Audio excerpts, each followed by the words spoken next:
Hello, welcome to Arcade Couch, the best place to your friends to get your game goods each and every Monday. My name's Neil Black. Joining me on the show this week, Ashley Hobley. Hey Dylan, excited to be here for what's sure to be a marathon episode. I doubt it. Also, here, Kieran Merchant. Hello, it is I, back from wherever I was, getting tattoos and stuff. Finally, Kieran, what do you think of the Switch 2?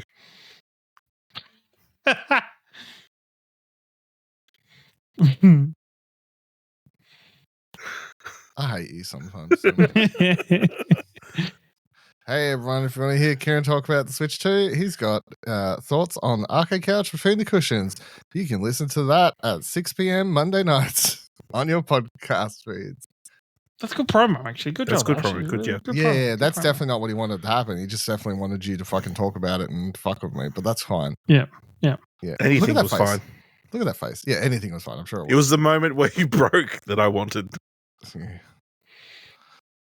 What a sentence. It is the moment where you broke that I wanted. That is evil, actually, is what I think of that. All right, there's a couple news stories to discuss this week. Two games to talk about briefly. I'll start with impressions of Midnight South. South of Midnight? South of South of Midnight. Fucking what did I write? My brain went. South of Midnight. Yeah, let me retype that in the notes before I say it wrong a million times, staring at the wrong words. And then Ash can talk about Rematch, the SIFU developed games, and towards the end of the show. South of Midnight came out. I've put a couple hours into it. This is the game from Compulsion. It is Xbox exclusive. It's on Game Pass, of course, so very easy to jump into. Very cool art style. I think is the thing to get out of the way that we've seen in all the trailers. You got this. It's a third-person action adventure game, so you can see a lot of the characters and stuff like that. But they play out in this stop motion-ish type animation. All the characters in the game, from the creatures to the humans you interact with, all look very cool. And they move just, I guess, uniquely as does the main character as you're moving around. It's a very beautiful world. That sort of, I don't know, like it does look. The game sort of like the opening, not the opening cutscene, but like one of those little videos that plays before you, before the new game menu, whatever you want to call that, a pre-roll video that games have. That has like a little, plays out like a storybook, and then between chapters where the game, before it comes up, like chapter 1, 2, 3, as you continue through the game, that's like being presented as like a storybook or a scrapbook that someone's flicking through. And I guess the game does have like a storybook-esque art style to it, which I think is cool. But yeah, I mean, obviously in the lead up to its release, Compulsion All Points talk about how it's this gothic deep south setting, which is very unique, I think, it's very unique in general, but like obviously for video games. But this you can't like point out a million movies or any TV shows either with the same sort of setting. So I think it's interesting place to be. The game starts. You play as Hazel. She is packing at the start of the game for there's a hurricane that's happening, because she's pretty relaxed, because where they live, obviously, it's just like you grow up getting used to these sorts of things. Her mum comes home, she packing, and then at that point you have a little section where you go talk to two of your neighbors just to check on them, and then while you're checking on them, you're home with your mum, and it just gets whooshed away with the storm and starts like floating down the river. You chase her for a bit, and then you basically, in an attempt to find a way to ask for help, you go visit I can't remember her name, but it's her grandmother, who lives up on the hill in a rich person house, and she's a white character because she and I think I'm only saying this because I'm presuming some of this stuff's going to come back throughout the game as I play through to be more of, but like obviously, so Hazel and her mum both black. Her father, you see, who's passed away, white, grandmother white, living on the rich hill.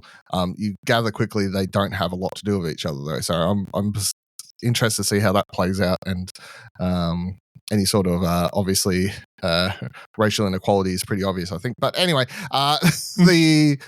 So go visit her, and then like there's some weird shit that happens, and I don't like that character, and I haven't seen her since, but something dodgy going on there. And then she finds like these two hook things or whatever that like let her access this weave world or whatever. So yeah, basically she then becomes a weaver. Is what she's told by the fucking hanging whatever that thing was. I can't remember what tells her that though. The bug thing, the whatever it is. Yeah, so she can now access and see this world, and there's all these monsters. Like very early in the game, as you're like still trying to chase after her mum, there's like the first time you see a giant spider like throughout the running along in the background and stuff like that. So yeah. Basically, I mean, the story is she's trying to find and save her mother, who she's presuming is savable, even though she does like pass out at some stage and then wakes back up and then gets these weaving powers, and now the storm stopped. So at this point, who the fuck knows where her, her mother's been washed down with her in her house or whatever. But yeah, now she's dealing with all this weird shit that she's like been brought into. She's like crossed into another world, I guess, and accessed another part of her brain that she didn't have access to, sort of thing. Gameplay wise, it definitely fits into that the very common, I guess, gameplay genre of video game that we get quite often these days, where story's really cool. Like exploring the world is cool enough as it is. Don't really mind too much the traversal and stuff like that. But then every now and then the game's like, here's some combat because we think that this game needs it. And you're like, nah. And this game needs to be a game. We need to gamify it. Yeah. And I think that's my early impression would be, it is that thing where you're like, does this game? And I would love to know if these meetings happen at studios like Compulsion, where it's like, does this game need combat? Well, it doesn't necessarily need it, but what else do we do? Oh, we could do this. Yeah, but then it's not going to be like, people aren't going to want to play it. Or like it'll lower the level of like marketability. Like a marketing expert's like, you've got to have combat or else you can't show. Because I guess you could point at like walking sim games, right? Or something like that just puzzle, the Witness, Talos Principle, whatever. Like there are games where it's like, here's a world, explore it, just walk around, interact with things, walk it, play with puzzles, whatever. Like there are of course plenty of examples of games that do these sorts of things.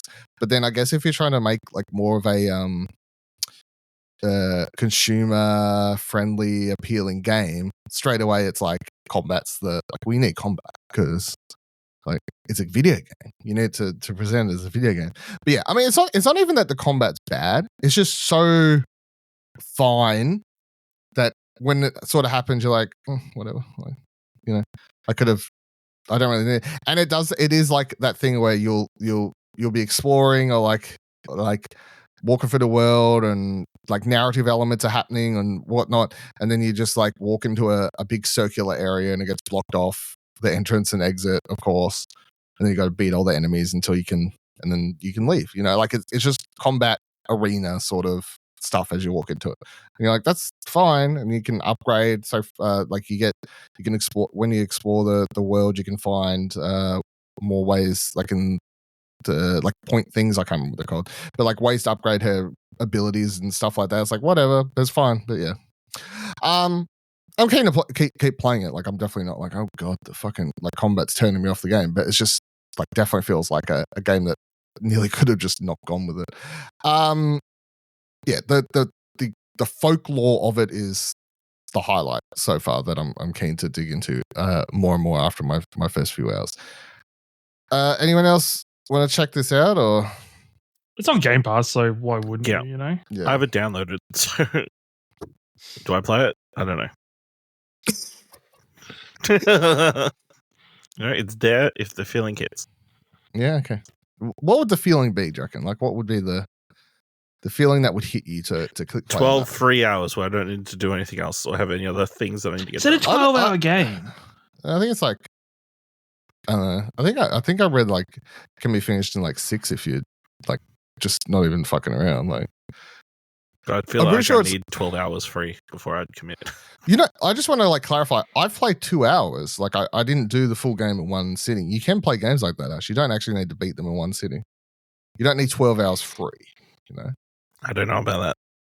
you can play them like when you go back to them. Installments. In Yeah, bits? when you go back, it says like new game, continue. You click continue, you keep playing where You don't where even have to left like off. remember a code anymore. I know when you were a kid, you had to remember a Yeah. code for the With different the write levels you down got symbols for Hercules down. on PS1, so you could Yeah. go back Yeah, to so the to. So level you can you're get up through. to. Yeah. Like it's saving, and it auto saves now. Mm-hmm. Does it for you automatically? It does. Quite convenient. Like I actually had this thing where my controller went dead, right? So I switched to a different Xbox controller, and then when I turned it on for some reason, the character wasn't moving, but I could still like access the Xbox menu. So what I did was I closed the game, and then when I reopened it, I only had to replay about 15 seconds because of the autosave, like the checkpoints. Yeah, That's cool. yeah. Do you know about this or? Yes. Okay, just wanted to clarify. I hope we've informed someone out there. Somebody, yeah. Checkpoints. Good one. Why do I fucking sign? Oh no, I'm fine. Whatever. Who cares? I fucking flick back to the note doc and it's like, you've been signed out. I'm like, why? Why would you fuck me? All right, Marathon. So Bungie did a thing the other day, not Blizzard, Bungie. They did a thing the other day, revealed gameplay for it. They revealed that it's going to be a September release date. It will, as Press Start writes here, will not be adopting a free-to-play model, instead opting for a premium paid model. Bungie was quick to respond to report the game would be full price, which is in this day and age could mean anything between 60 to 80 USD, but converting the game wouldn't be full price. Whatever the fucking premium title means, we have no idea. But the game is set to launch September 23rd, 2025, PC via Steam, PlayStation 5, Xbox Series X. Will support cross-play and cross-save. During the gameplay reveal, Press Start writes, Bungie showed off fast-paced alpha gameplay while showing off the mysterious setting of Tau Ceti 4, something like that. Showing the game in action was a clear focus of the showcase, where it didn't stop them debuting a cinematic short narrated by Ben Starr, who continues to be everywhere, similar to those Bungie produced. He's the modern day Nolan North. He is actually. And Troy Baker. Completely Even if you need a clown for a children's birthday, he'll be a clown. I love that from him. Watching the gameplay, I think they do describe it as a what's like extraction shooter. Extraction shooter. Yeah. Extraction shooter. Yeah. So extraction shooter, where it's like you're roaming around this big open map. You'll face both other players. You'll place AI enemies, both like robots and creatures, and stuff like that as you attempt to find it's like you're getting data and putting on a disc or something like that, and then you got to extract with that. It's very visually interesting, I guess. It's like a very blocky sort of style. There is you can watch the full 8-minute CGI trailer to get a better idea of the story, but it's like you're humans who decided to like basically void your body to be part of these machines because they can do stuff. Kieran, multiplayer shooting fan, how do you feel about Marathon, Bungie's newest IP? Look, it's Bungie. It's Bungie, so the gunplay is going to be fun. It's going to be well developed. I've never been a big fan of extraction shooters. Like I never played Escape from Tarkov, probably the largest one of that kind of genre. It'd be something interesting to jump into. I'd be interested to see how it launches. If it, did they say if it's PlayStation exclusive or no, it's like as in it's coming to everything? Yeah, it's Bungie. Cool. Well, I didn't know if it was going to be on that PC. Deal when they bought Bungie. Yeah, I didn't know if it was coming to PlayStation first and then PC later. I think it just depends on how it launches. It depends on the community it builds, the content it comes out with. And plenty to see from that. I'm excited. I think it's an interesting one. I hope PlayStation just lets Bungie cook and just lets Bungie, like not PlayStation itself, but Bungie in general, just experiences and brings the game out like they want to. And then there's no kind of oversight or heavy-handedness from anybody else. I think that's the least your worries. I don't think PlayStation's involved with this. Full stop. I'm pretty sure they were years of development of this by the time they. Yeah, but yeah, That's fair. Now, I'm going to presume something because you have not watched the cinematic short thing. No. All right, here's what's going to happen. Between recording next week and this week, you're going to go watch the Marathon cinematic short thing, and then you'll come back and say this is one of your most anticipated games of the year.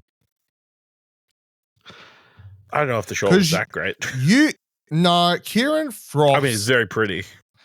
Is a very good, is a very cool cinematic thing. And Kieran Frost's a fucking cinematic video like that. I know his taste. You know? He will watch it and go, "Yes, I'm in. I need this game now." You know? I mean, it's got some wild, wacky looking characters in it, but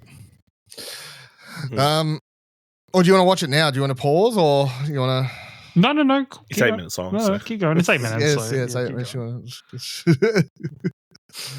I'm keen. I think watching the gameplay, video stuff that they showed off. Obviously, it's Bungie, so I think all the gunplay looks pretty cool, and the character's going to have different abilities. I'm not quite sure if it's a class system or how customizable it is. I can't remember if they covered that, to be honest. But I mean, look, they're going to eventually have alphas and betas and stuff that we'll all be able to dive into to discover if it's a game for us or not. But I do think at least, I think between the visual style of it and not trying to be free to play and being this I guess extraction shooter, not just either a battle royale or just multiplayer shooter, it at least has enough that I'm like, this is just set to die. You know what I mean? Oh wow! What you think that's shocking to say? I mean, just because of the pedigree and everything, to go, yeah, it's set to die. No. I said it's not set to die. Oh, I thought no. Your connection dropped out. They're not. Yes. Sorry. I was like, but with all these things, it's not set to die. To clarify. That is also shocking because you're also of the opinion that every PlayStation multiplayer game will die. So, I'm standing. So far, history shows that it is. It is technically PlayStation. Less likely to succeed than the PlayStation Studio. I'm pretty confident the PlayStation Studios logo will come up at the start of this game. I mean, technically, yes, because it didn't come up in the trailer. Yeah, it didn't come up, but I don't know. Unless they can, maybe not. Just because PlayStation owned them doesn't mean that logo would come up. It's that comes up on their exclusive stuff. So yeah, maybe not. Talking about PlayStation 8, HBO has renewed The Last of Us for a third season. You want to hear my opinions about that? Oh, you got thoughts? Sorry, I thought your thoughts were. I think the color palette is really cool. Yeah. It's just going to depend on price. If they go full price, like $90, I think they're $90 isn't full price for trouble. anymore. Like $110 retail. I think 60 Australian. Yeah, I mean, I just looked. Escape from Tarkov is $50. I'm assuming US based on the site. So yeah, I think 50, 60 Australian sounds about right. Yeah. So, and it sounds like they've got a lot of content already lined up. They talked about having a lot of stuff planned for the first season, including secrets and story stuff that they can tell between that kind of stuff. Looks a lot of fun, a lot of customization and that kind of stuff. You'll be able to create your very own unique whatever they're called. Yeah, fucking robot person thing, whatever. Fucking robot synthetic, cybernetic, some AI thing. Entity. Yeah. I mean, yeah, we can just play the whenever the alpha beta things go live, yes. that'll be the true test. Is this fun or not? It's also amusing that I mean, there are a lot of impressions already out there because obviously they had a massive event a week or two ago that apparently nobody kept secret. No. Everyone was running around with badges saying they went to see Marathon. So that reminds me of one thing that one of the best reveals and then things that have happened in recent memory.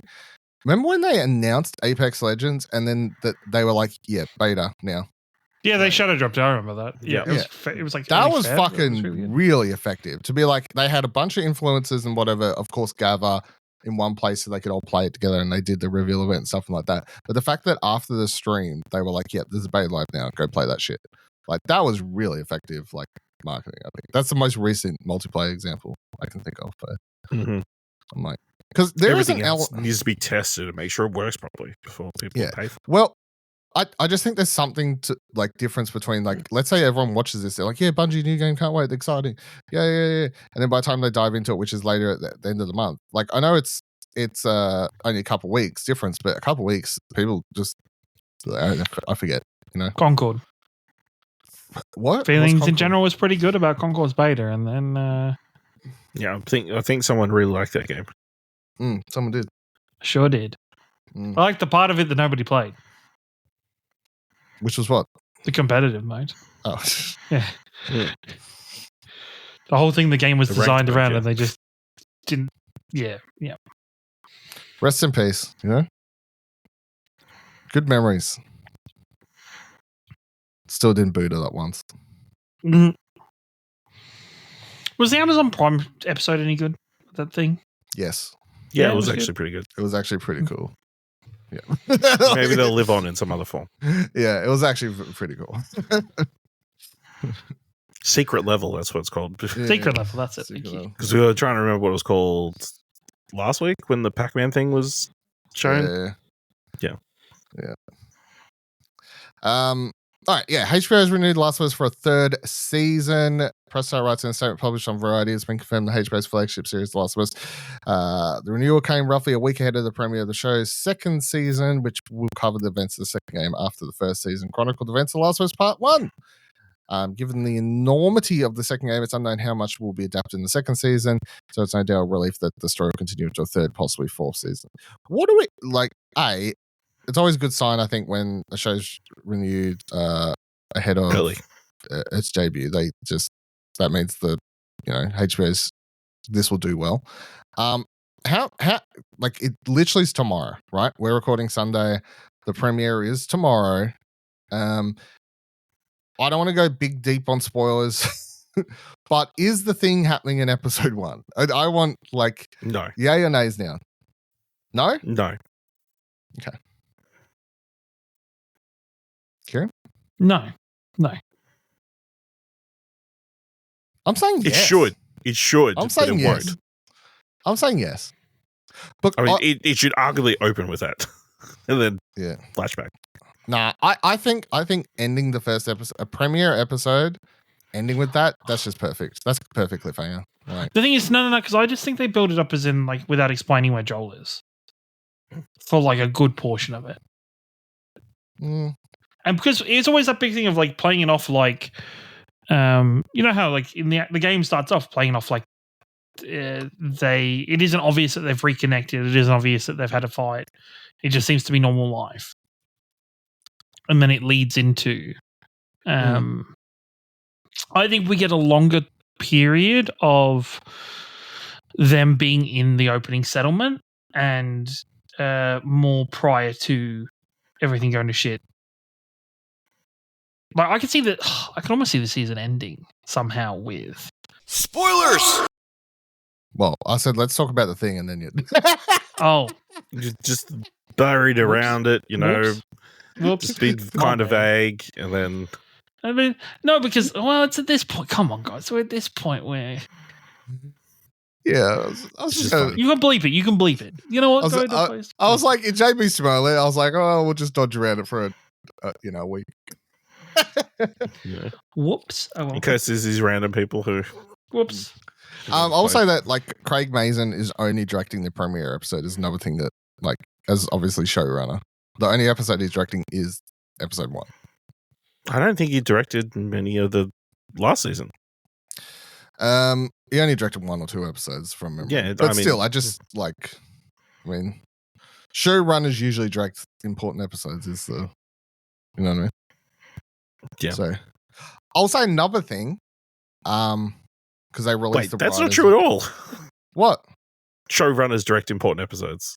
Usually, there's a ton of showrunners who don't direct at all. So no. But showrunners who do direct usually direct important episodes. I guess. Yeah. So because they released the writers and directors last week. Yeah. So Neil Druckmann is directing episode 6. This is a 7-episode season for people playing along at home with the weird numbers amount of episodes we're getting. But I think the most interesting thing to me is the fact that episodes 6 and 7, penultimate and then finale of the season, written by Craig Mazin, obviously showrunner, he writes episodes 1 to 5 all by himself, but also being co-written by Neil Druckmann and Haley Ross, who obviously they're the writers of The Last of Us Part 2. So she didn't write anything on the part 1 the season, because she wasn't involved in The Last of Us 1, the game, but she was brought into the writer's room. Yeah. She was brought in to write with Neil on the second game. So I'm very interested to see where the season ends up going. Obviously, Neil Druckmann directing episode 6, it's like, okay, why does he want to direct that one in particular? But I also think having Neil Druckmann, I could probably guess what that episode will be. Can you say without spoilers? It'll be the major flashback. Okay, yeah. I mean, could be. Yeah, that would be crazy. I mean, I was thinking that might be more of the season, the finale, like that. Is in like that. Like no. Like I'm talking about like the. What do you mean, like the wholesome flashback? The wholesome. The wholesome one. Yeah. Okay. Yeah. Okay. And then I just think also, because we know they're going to expand on the story somewhat and change things, which they did in the first season. They added characters and stuff like that. So I think having Haley Gross and Neil team up again on this for those 2 episodes, I think is going to be because they're adding some things and elements that maybe they talked about in the writer's room for the game, but then didn't enact. Maybe that's what, we'll be doing. So, yeah, I'm very keen though. Very, very keen. It's such an interesting thing to be going into it tomorrow, to be honest, because Last of Us Season 1, great season of television, full stop.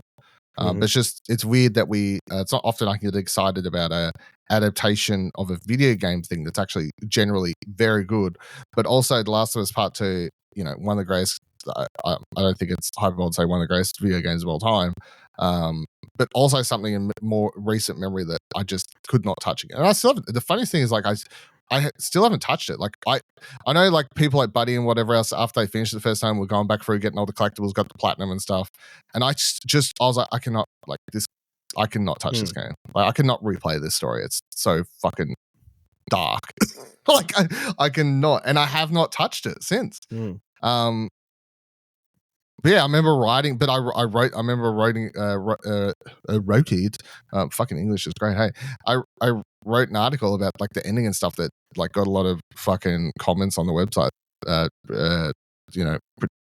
Trying to protect the ending and explain the story somewhat as soon as I finished it next day. Like, I'm hoping to get the same level of like, because I think Last of Us 2, the game, is way, way better than the first game, like from a narrative point of view. I just find its idea of, good, what's good and evil, and drawing those black and white grey lines or whatever. Far more complex. It's far more complex. I'm hoping the show does as good of a job over the next couple seasons trying to show that, because if it's done as well, I think people are going to love this show. Of course, it's going to be very interesting. I think we'll know pretty early if it is. Yeah. Based on how they're choosing to recreate this story. Yeah. And then we'll find out if Caitlin Dever gets all the death threats or not, I guess. Lots of money on yes. Like Laura Bailey did, so yeah. Yeah. Did you see the releasing the complete Last of Us Complete collection? Yes, which I'll be honest, I think like they released this game nearly as much as they have Skyrim at this point. Yeah. People are like reading into the complete naming. I don't think it means anything. I think it's pretty obvious at this point that we're not getting a Last of Us Part 3 anytime soon. I think we will eventually. I don't think it's going to come for a very long time though. Because it'll be after old lady Ellie. Yeah. It'll come after the new IP. Yeah. I think Craig Neil has said since the release of the second game that he would only do it if he had enough good ideas. And he's pretty much teased in several interviews that he has sprinklings of ideas of what it could be. But I just think that he's been so focused on this show and Naughty Dog's working on a brand new IP That's sort of their main thing now. Yeah. I think that we will get The Last of Us Part 3. It will be the last one, but I don't think it would be for like at least 5+ years. Like at the earliest. I think 10. Well, I mean, yeah, probably closer to yeah, I'd believe that. So, yeah, I think it's ages off. I think people reading into the wording of that collection as complete as in that means they're not making it anymore. It doesn't mean anything. It's just when they release, if they release a box set of a TV show when it's still airing, they call it the complete box set, even though it has seasons 1, 2, 3, and they're working at 4. Box set the next season. Yeah, and they put out a new complete box set. Yeah, it's just realistic looking at it. They've remastered The Last of Us Part 1 2 times. They've already remastered Last of Us Part 2. This is just another way to repackage. It's just a smart way to make money. They literally announced it the week before the TV show debuts. And it's PlayStation Store exclusive. Like, it's just for the hardcore people who just want to own every version of the fucking game there is. Yep. Like, it's for collectors. So, whatever. I don't really. It's not going to EB Games. It's not going to your local JB Hi-Fi's, whatever. Yeah, absolutely. I have one more question that you've just kind of sparked by saying, oh, Last of Us was such a great video game adaptation. I never asked the question because this other movie came out at a very weird time. Sonic the Hedgehog 3 or Last of Us Season 1? Last of Us Season 1. I will say the Sonic movies are very good. And Sonic 3 was a lot of fun. But no. All right. They should release that. Sonic the complete movie collection, you know? If they haven't already, they've fucked up. Even though they should not definitely making a fourth one. Yeah. One more adaptation story I guess to talk about. So Eurogamer writes, a Minecraft movie director defends popcorn throwing chicken jockey chaos as viewers just having a true party. The director of a Minecraft movie has reacted to the chaotic scenes being seen in some cinemas as viewers interrupt screenings to stand up, scream, and empty buckets of popcorn over their other people. A Minecraft movie's breakout success has performed beyond initial expectations, seemingly fueled by its viral nature among younger viewers. In particular, videos on social media have shown crowds reacting wildly to Sheem's now notorious quote-unquote chicken jockey scene. But while the trend may be popular, it hasn't gone down well with all cinema goers. Viewers have been removed from showings for disruptive behavior and police have been called as the trend has continued, escalating now to a disturbing incident where someone brought a live chicken into a screening. Perhaps unsurprisingly, a Minecraft movie director, Jared Hass, hasn't sounded too bothered by it all, saying, "It was too funny," he told the New York Times. "It's been a total blast. I'm just laughing my brains out every time someone sends me a video. Just the fact that people are making memories at the movies. That's what it's all about. That's why we do it. I could never anticipate this level of passion and fun and craziness that's happening." How do we feel about, and I don't know if Kieran's seen all this. Yes, there's a scene in the movie, and I don't understand Minecraft at all, so I don't understand it, but there's a scene where Jason Momoa's character is going to fight someone, and they drop down a chicken with a zombie riding it, and they shout out, yep, so then everyone screams chicken jockey, and he fights it. Now, I have no idea what this is, but... It is a thing that can happen in Minecraft. Yeah, and then everyone in the movie theater, and all these videos that are going around social media... It started, I just started seeing clips of people yelling at the screen chicken jockey and erupting and like cheers and applause and like their fucking team just won the grand final in some sport or something. And then as the next week after the movie was out, now it's people throwing popcorn everywhere. I've got videos of people, managers at cinemas, like posting memes about how they're walking into the cinema after a screening just to find fucking food and shit everywhere that they go clean up. You know, as just said here, people bring live chickens and whatever else. How do we feel? What? Have the kids gone too far? I feel like people are just trying to entertain themselves during a shit movie. And they've clung on to whatever they can meme and make a trend as possible. But kids love it. The kids love this movie, this Minecraft Of course movie. they will. The kids are always going to love the Minecraft movie. It's Minecraft. You know? It doesn't... It's never gonna be a good movie for anybody over the age of 10. But it's it's doing what so many. Because the movie is making $1 billion, $1 trillion as well. Just so of course it is. So there will be another one. It's releasing at the school holiday period. Like, it's Minecraft. Minecraft's massive. You could talk to many, many kids about Minecraft, and they know what it is. It is part of social normity now for children. Mm. You know, it's the part that fucking McDonald's has a kids meal for adults for a Minecraft meal where you can get a toy. Yeah, I should buy one for the memes. Ash, how do you feel about all the chicken jockey stuff happening in cinemas? It's disgusting, and all these people should be ashamed of themselves. They should have more respect for the cinema, and this is why humanity is going down the toilet. You know, and then these directors who like have respect for stuff, as soon as their thing's popular and there's slightly there's some sort of meme attached to it, all their morals just down the toilet. You know, oh yeah, just go around throwing chickens everywhere. It's a lot of fun. You know, yeah. The Rock, everybody should just sing and dance during the middle of the movie. Fuck off. I want to sit there and watch Jason Momoa. I don't want to hear you. I don't want to be covered in popcorn. What if it's buttered? Lactose intolerant. Yeah. That's assault. What if you start throwing your M&Ms? Someone might have a peanut allergy. That is very true, actually. That's not to come on. Actually. We should rein it in. Rein yourself in, you know? Heathens. Now, I'm like, look, I don't mind if all the kids go into the movie and they yell at screen, and you know, if everyone was just for a hot second was like chicken jockey and yelled at the screen and hollered, and that became a meme, whatever, and I could, you know, whatever. But you know, those kids all have their phones out so they can film themselves screaming chicken jockey. Yeah, the popcorn throwing, I do think, is disgusting.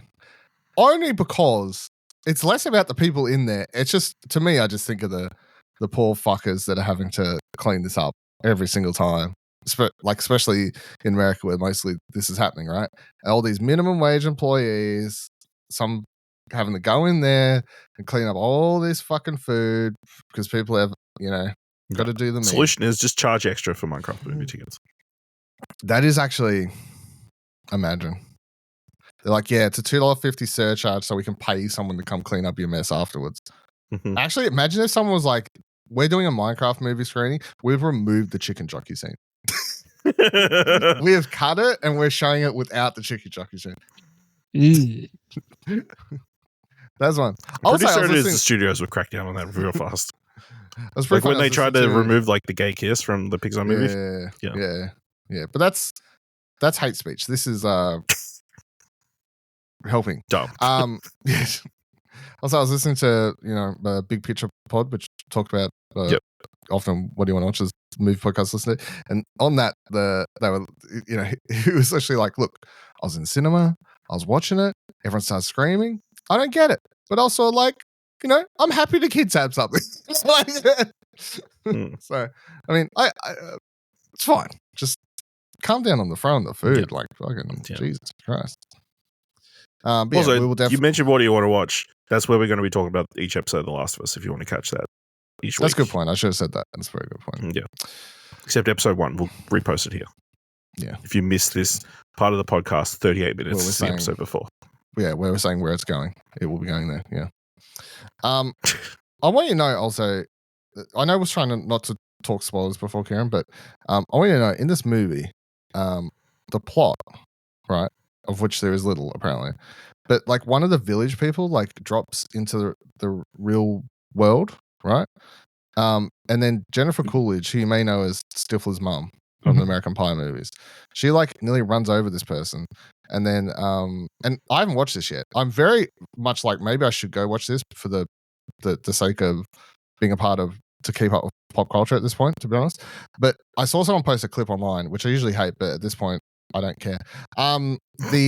So she like nearly hits him in his car and then gets out and she stops and is like, oh, you okay? And of course, this villager person doesn't talk. You know, they don't talk. He goes, oh, you know, and then she's like, oh, are you okay? And then she's like, oh, and then they go on a date and then goes to a restaurant and she's like sitting across and she's like, I used to date all these people.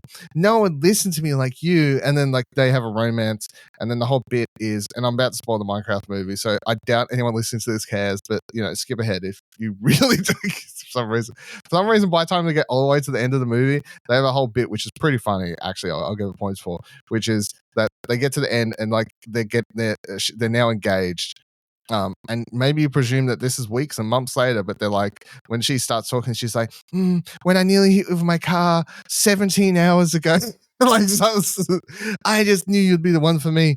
But then he suddenly learned to talk human, and he starts talking, this villager, voiced by Matt Berry, is voicing the villager in this scene out of nowhere. And then she's learned to talk. Yeah, the original Steve. And then she's now learnt to talk villager. So she's like, yeah, I had to learn language. And subtitles now come up for her because she's speaking villager now. So, yeah. I understand why everyone's in love with this movie. Yeah, I get it. It's good stuff. Why are you looking at me like this? You're definitely not going to go watch. Not a chance. I'm waiting until all the kids leave. You want to go watch Chicken Jockey and just I'll just toss it up in the air a little bit, but make sure it goes back into the the. That's a real trick, real trick. All right, before we wrap up, Ash, you played a little bit of Rematch, which had like a early access thing. If you got access to it, basically, set us some codes. I sent one to you. You've checked it out. I didn't play it. It's only live for 48 hours, so good job. But this is the soccer game from the SIFU developers. Yes, it is SIFU mixed with Rocket League, but it's obviously soccer. I mean, not much else to say. It controls like Rocket League very much, except you've got the, much more. It's easier to dribble, I guess, because you're not a car. That kind of stuff. So, I mean, they've got something solid here. I think, I don't know whether it was lag on my end or like obviously some instances of like you're going for a dive and then the ball suddenly disappears. Probably some UI things. Like I know in Rocket League you can I want to say you like click in the right one of the sticks and like it'll refocus you to looking where the ball is. Yeah. Like little things like that I think will help.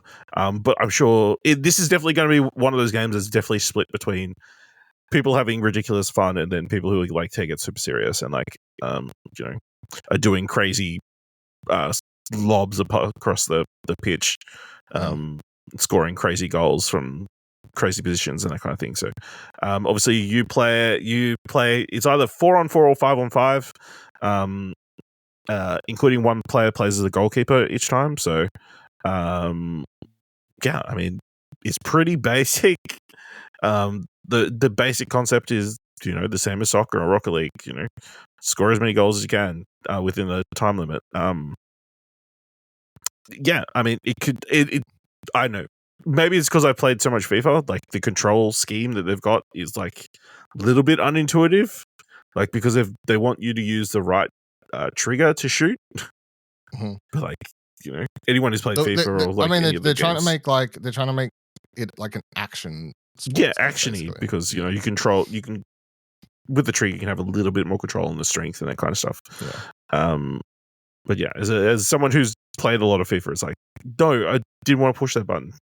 And then the ball gets taken by the other team and they go and score. And then I feel stupid because obviously these other 4 online players who have just seen me do something dumb. But yeah, I mean, there's a very clear like monetization path where, they've got a battle pass. The idea is obviously you've got your own unique player that you'll be able to like customize and like buy different costumes and buy like different outfits and like jewelry and like rig them up however you want. And you can obviously buy all those different things in the shop. Interesting. Like you can, I guess, because on the back end it doesn't really matter what color each player is wearing. Like you can customize your team to wear color you want. You know what I mean? So because like to you it'll be on your screen it'll be red, but then on my screen it'll be green, but we're on the same team. Because it really does matter on that end. So I mean it's interesting concept. I think it's being priced at like $30 or something at base. I think I read. I believe there is an open beta this weekend coming.